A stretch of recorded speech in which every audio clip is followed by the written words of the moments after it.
Hi everyone, this is my weekly discussion post. So, how international or political forces uh, impact my industry and the way we do business globally? Uh, in a broader perspective, my industry would be golf, not only golf shops. Um, Political forces have played a major role over the last couple of years. Last week in the discussion with the 3BL, I discussed a little bit about how the environment impacted um, greatly, like the products we used. So it's more like eco-friendly, and that was really pushed by the government and kind of like the way everyone's trying to be more green, especially in Canada. It's a big deal, and kind of our elections were based upon that, like pretty heavily over the last one. Um, the second thing is that golf is becoming more of an all-inclusive sport, whereas it used to be very traditional. We needed a certain attire, uh, and now we could basically go up to any local muni, even in jeans, and they'd probably be it'd probably be normal, and you wouldn't get kicked out or anything, which I think to a certain degree is good.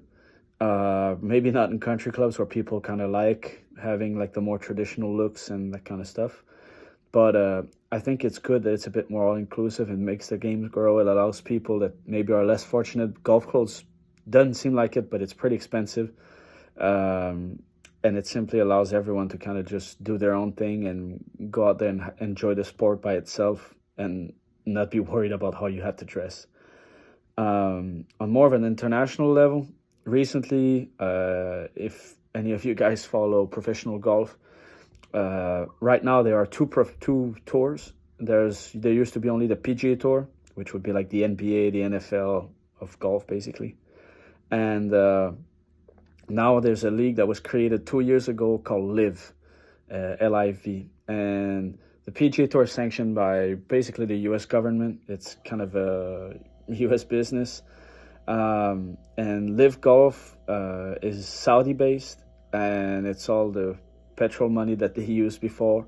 And basically, there was a big debate 2 or 3 years ago. Golfers thought that some of them thought that they were underpaid, and a couple of big names got together, and the PGA Tour kind of just didn't want to give that money away because their goal is to build golf from the ground up, starting by local munis to nicer golf clubs, and then helping amateurs, helping pros, and try to make golf a little bit cheaper than it is because it's already an expensive sport.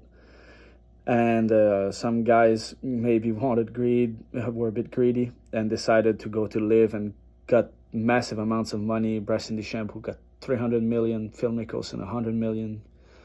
We're talking like every player that went there at least 20 to 30 million plus, and most of them, the big names. I think the last one was John Ram at 600 million. So right now there's a big debate between money and prestige, which makes it kind of weird. We have lots of big names that stayed on the PGA Tour, and it created kind of a very big political rivalry, and lots of governments invested into what is called the Live Fund, I guess.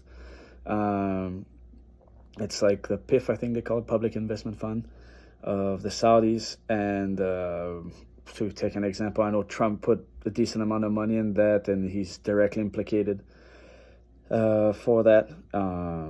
And how does it affect us globally? Well, I think Live can only be positive because it kind of takes off people off the tour to some degree. And it allows more people to go on the PGA Tour. It's not like they just lose the spots, and it's a shame to lose some talent in golf to go play elsewhere. But it allows the game to kind of grow a bit more from under, and the ones that truly care about more prestige, less than money, they kind of just on the PGA Tour and deal with it. As for pure sales, it's kind of hard to evaluate, but last year in Canada, golf was accounted for about $4.5 billion of tax revenue, which all of it was used for environmental purposes back, which I think is a great way that political forces can truly impact our industry. That being said, there's various levels in the industry where the government can have impacts, but I surely think that most of the time in golf especially, it's really positive, and they only try to make it less expensive and more eco-friendly for everyone. Thank you.